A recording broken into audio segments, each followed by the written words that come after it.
Assalamu alaikum. In this video, we will discuss how to uninstall Python on Windows 10 machine.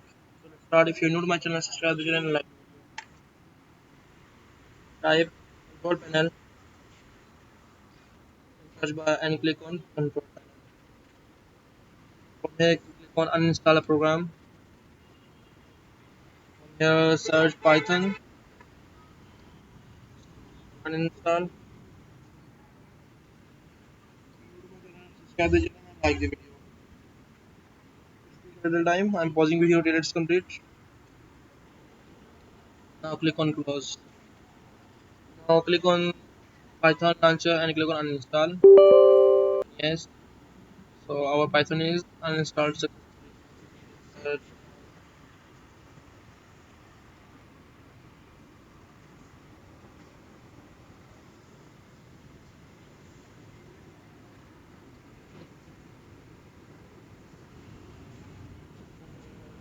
and also here apps. Only have these apps. So good luck guys. If you subscribe the channel.